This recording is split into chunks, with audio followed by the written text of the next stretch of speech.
All right, viewers, let's take you now directly to Varanasi. Banaras Prime Minister Modi in Varanasi, his own parliamentary constituency, after he inaugurated 3 Vande Bharat trains at the Gorakhpur junction and also attended the centenary celebrations of Gita Press in Gorakhpur. Prime Minister Modi reached Varanasi and is all set now to inaugurate several developmental schemes. We are talking to the tune of 12,000 crores, viewers. Many looking at it as the kickstart of Prime Minister Modi's 2024 Mission 2024, like the show there.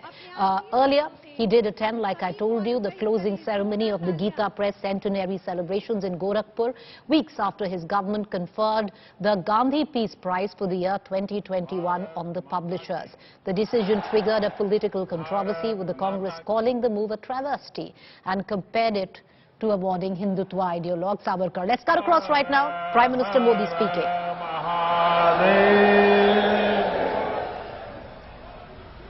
माता अन्नपूर्णा की जय, गंगा मैया की जय। उत्तर प्रदेश की राज्यपाल आनंदीबेन पटेल, मुख्यमंत्री श्रीमान योगी आदित्यनाथ जी,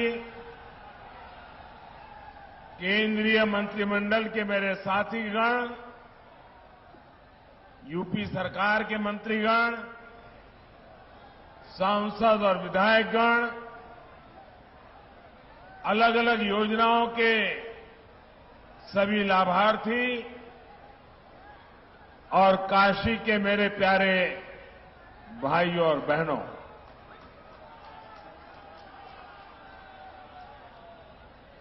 सावन के महीने की शुरुआत हो,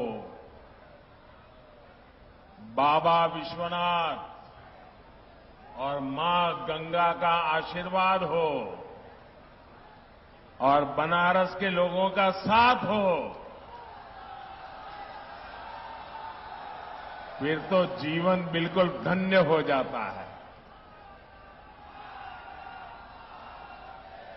मैं जानता हूं कि आजकल काशी के आप लोग बहुत व्यस्त हैं।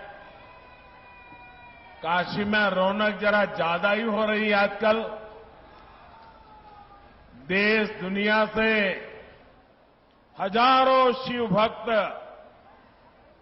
यहां हर रोज बाबा को जल चढ़ाने पहुंच रहे हैं और इस बार तो सावन की अवधि भी जरा अधिक है।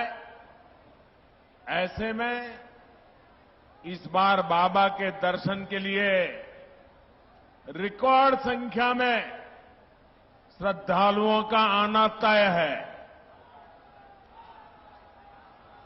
लेकिन इन सब के साथ एक और बात तय है। अब जे भी बनारस आई तो खुश होके ही जाई।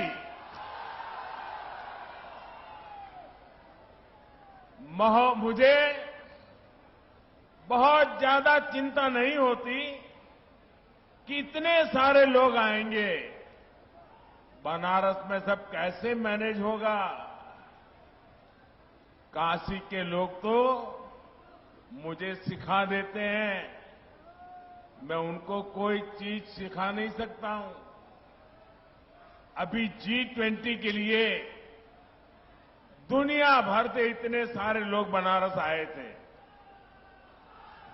काशी के लोगों ने उनका इतना भव्य स्वागत किया, इतना अच्छा प्रबंध किया कि आज पूरे दुनिया में आपकी और काशी की वाहवाही हो रही है।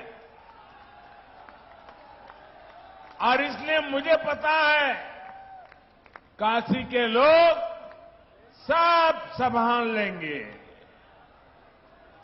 आप लोगों ने काशी विश्वनाथ धाम और पूरे परिसर को भी इतना भव्य बना दिया है कि जो यहां आ रहा है गदगद होकर जा रहा है।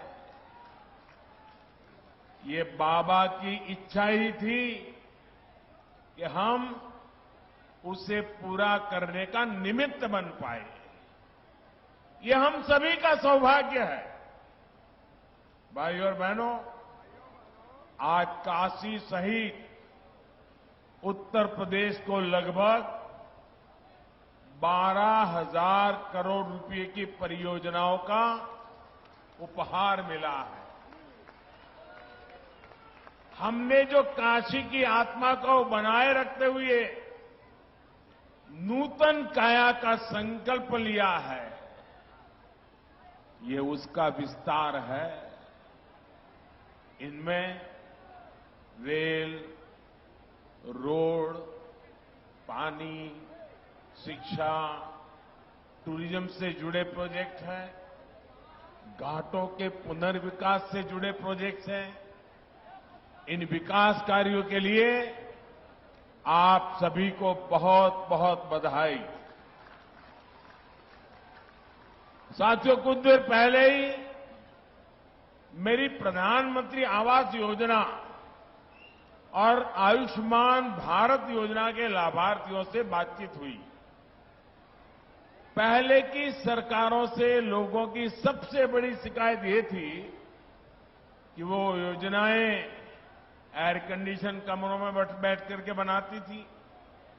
जमीन पर इन योजनाओं का क्या असर हो रहा है, ये तब की सरकारों को पता ही नहीं चलता था। लेकिन भाजपा सरकार ने लाभार्थियों से बात की, संवाद की, मुलाकात की, एक नई परंपरा शुरू की है। यानी बेनिफिट भी डायरेक्ट और फीडबैक भी डायरेक्ट। इसका फायदा ये हुआ कि हर सरकारी विभाग, हर अफसर अपनी जिम्मेदारी निभाने लगे। अब किसी के लिए गुणा गणित का कोई चांस ही नहीं बचा है। साथियों, जिन दलों ने अतीत में भ्रष्ट और नाकाम सरकारें चलाई, वे आज लाभार्थी का नाम सुनकर तिलमिला जाते हैं। आजादी के इतने साल बाद लोकतंत्र का सही लाभ अब सही मायने में सही लोगों तक पहुंचा है।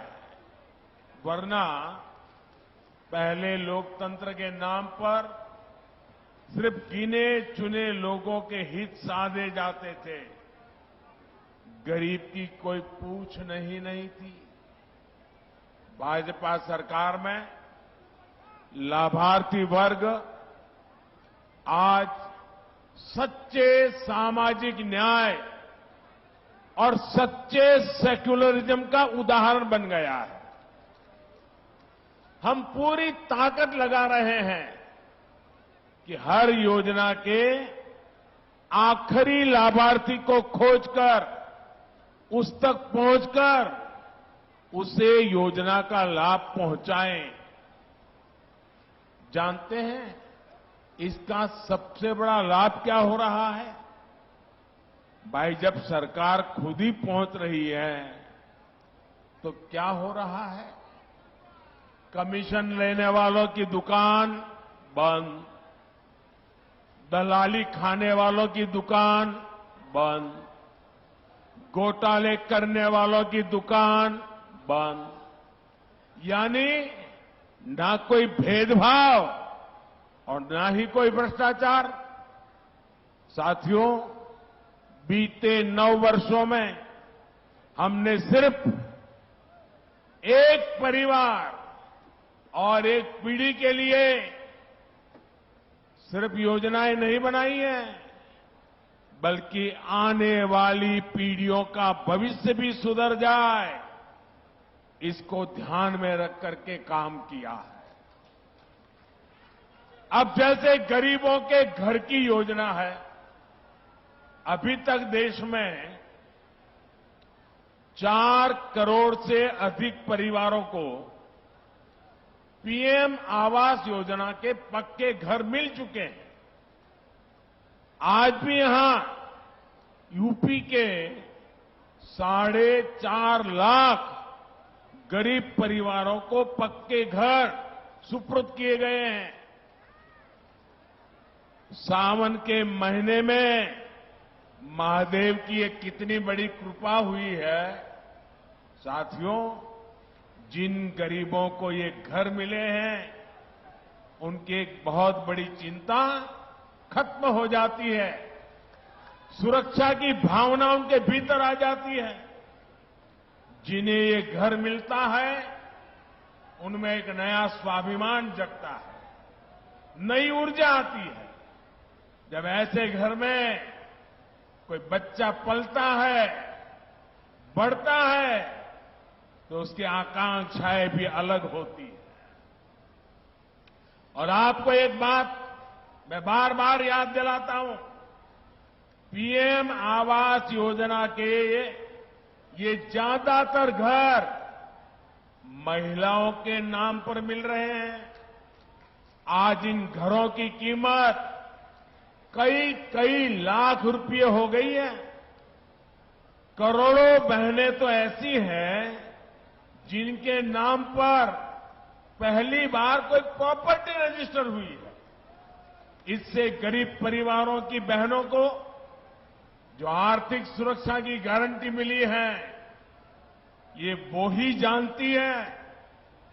साथियों, आयुष्मान भारत योजना भी सिर्फ 5 लाख रुपए के मुफ्त इलाज तक सीमित नहीं है।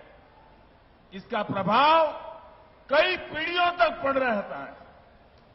जब गरीब परिवार में कोई गंभीर रूप से बीमार पड़ता है, तो किसी की पढ़ाई छूट जाती है, किसी को छोटी उम्र में काम करने के लिए जाना पड़ता है, पत्नी को भी रोजी रोटी के लिए निकलना पड़ता है।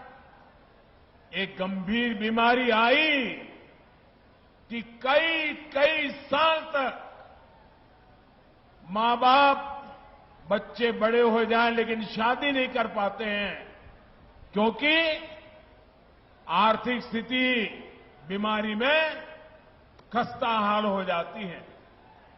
और गरीब के सामने 2 ही विकल्प होते हैं, या तो वो अपनों को अपनी आंखों के सामने जिंदगी के लिए संघर्ष करते देखे, या घर खेत बेच दे, किसी से इलाज के लिए कर्ज ले।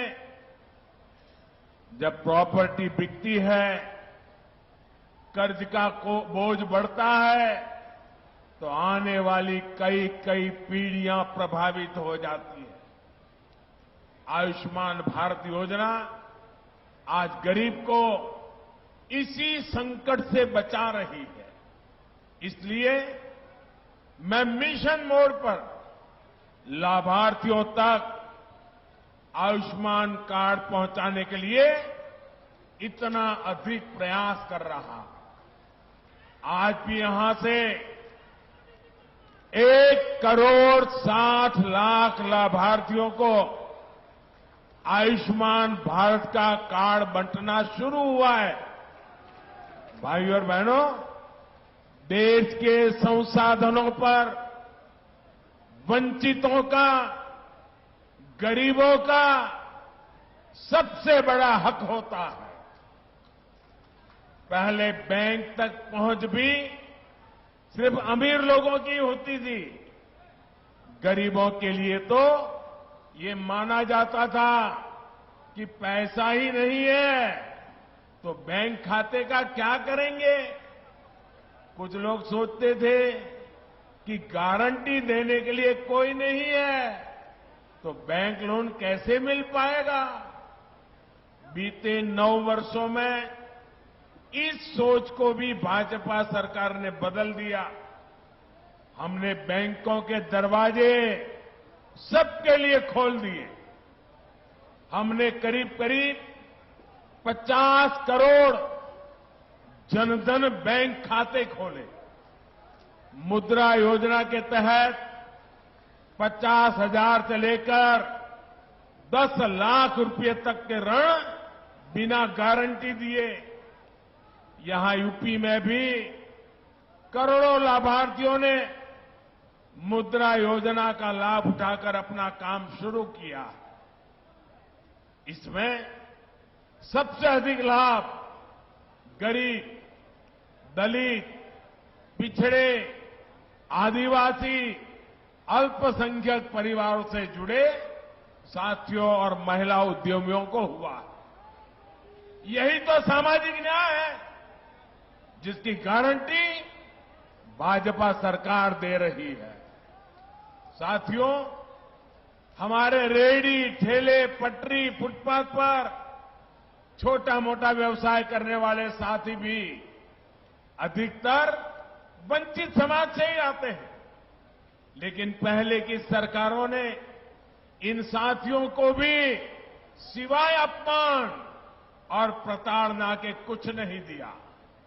रेहड़ी, ठेले, पटरी, फुटपाथ पर दुकान चलाने वालों को दुत्कार देता है, गाली देकर चला जाता है। लेकिन गरीब मां का बेटा मोदी इनका ये अपमान बर्दाश्त नहीं कर सकता।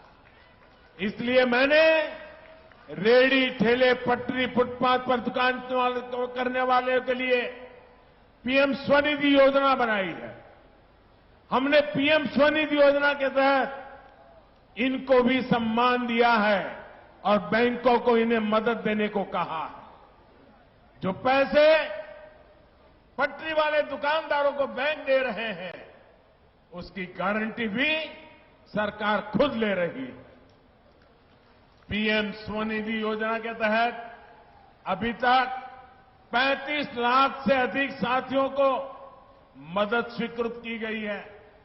यहां बनारस में भी आज 1.25 लाख से ज्यादा लाभार्थियों को स्वनिधि योजना के तहत लोन दिए गए। इस लोन से वो अपना काम आगे बढ़ाएंगे, अपनी दुकान का विस्तार करेंगे। अब कोई उन्हें गाली नहीं दे पाएगा, उन्हें नीचा नहीं दिखा पाएगा। गरीब को स्वाभिमान, ये मोदी की गारंटी है। साथियों, जिस लोगों ने देश पर दशकों तक राज किया, उनके शासन के मूल में ही बेईमानी रही। और जब ऐसा होता है तो चाहे कितना भी धन इकट्ठा हो तो कम ही पड़ता है। 2014 से पहले भ्रष्टाचारी और परिवारवादियों की सरकारों के दौरान ऐसा ही कारोबार चलता था। बजट की जब भी बात आती थी तो घाटे का, नुकसान का ही बहाना होता था। आज गरीब कल्याण हो या फिर इंफ्रास्ट्रक्चर, बजट की कोई कमी नहीं है। वही कर देता है, वही सिस्टम है, लेकिन सरकार बदली है, नीयत बदली है तो परिणाम भी बदले दिख रहे हैं। पहले करप्शन और कालाबाजारी खबरों से अखबार भरे रहते थे। अब नए प्रोजेक्ट के शिलान्यास और लोकार्पण की खबरें अखबारों में छाई रहती है। बीते 9 वर्षों में आए परिवर्तन का सबसे बड़ा उदाहरण भारतीय रेल है। ईस्टर्न डेडिकेटेड फ्रेट कॉरिडोर, यानी मालगाड़ियों के लिए विशेष पटरियों की योजना 2006 में शुरू हुई थी, लेकिन 2014 तक 1 किलोमीटर ट्रैक भी नहीं बीत पाया था। 1 किलोमीटर भी नहीं। पिछले 9 वर्षों में इसका एक बहुत बड़ा हिस्सा पूरा हो चुका है। इस पर मालगाड़ियां चलना शुरू कर चुकी हैं।